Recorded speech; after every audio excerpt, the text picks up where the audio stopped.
हर कोई दिवाली पर अपने परिवार के साथ पटाखे फोड़ रहा था, लेकिन वहीं दूसरी तरफ अमीर परिवार की बहू नेहा अपने कमरे में उदास रो रही थी। नहीं मनानी मुझे इनके साथ दिवाली, बहुत हो गया। आखिर ऐसा क्या हुआ था जो नेहा दिवाली वाले दिन रो रही थी? जानने के लिए चलते हैं कुछ दिन पीछे।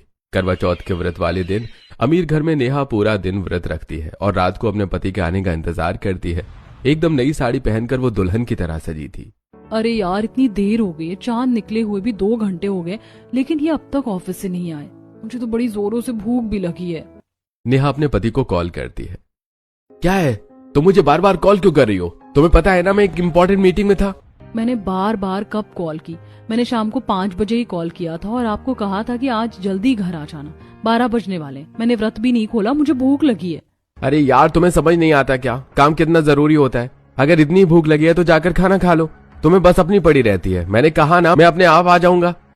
यश गुस्से में कॉल कट कर देता है और इतना रूखा व्यवहार देखकर नेहा की आंखों में आंसू आ जाते हैं।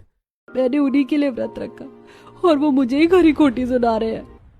वहीं दूसरी तरफ गरीब परिवार में रोहन आज काम से घर जल्दी आकर, मैं आ गया, देखो पायल मैं तुम्हारे लिए क्या लाया हूँ। अरे वाह, इतना प्यारा गजरा और इतनी सुंदर चूड़ियाँ। तुम्हें पसंद आई? चलो मैं तुम्हें पहना देता हूँ। रोहन पायल के बालों में गजरा लगाता है और उसे चूड़ी भी पहनाता है। फिर शाम 7 बजे वो आंगन में खड़ा होकर आसमान में चांद निकलने का इंतजार कर रहा था। अरे यार ये चांद क्यों नहीं निकल रहा? कब तक निकलेगा आखिर? लगता है मुझसे ज्यादा जल्दी आपको है चांद निकलने की। मैंने तो पहले ही कहा था व्रत रखने की क्या जरूरत है। देखो अब लग रही है ना आपको भूख। अरे मेरी प्रिय, मुझे भूख नहीं लग रही, मुझे तुम्हारी चिंता हो रही है। तुमने सुबह से कुछ नहीं खाया, इसलिए मैं चाहता हूँ कि जल्दी से चांद निकले। सब्र रखो, निकल जाएगा। थोड़ी देर बाद चांद निकल जाता है और दोनों व्रत खोलते हैं। लाओ मम्मी जल्दी खाना दो, मुझे भूख लग रही है। हाँ अब तो मुझे भी भूख लगने लगी। मैंने तुम दोनों को पहले ही कहा था कि खाना खा लो, लेकिन तुमने ही नहीं खाया। अरे भाभी आपने खाना खाया नहीं था और हम आपसे पहले कैसे खा सकते थे? आखिर हम परिवार हैं, सब साथ बैठकर खाना खाते हैं, तभी तो खाने का असली मजा आता है। खाने में सूखे दाल चावल थे और साथ में बैठकर पूरा परिवार खाना खाता है। गरीब परिवार में सिर्फ खुशी थी, वहीं दूसरी तरफ अमीर परिवार में। फाइनली आप आ ही गए, मुझे व्रत खोलना है।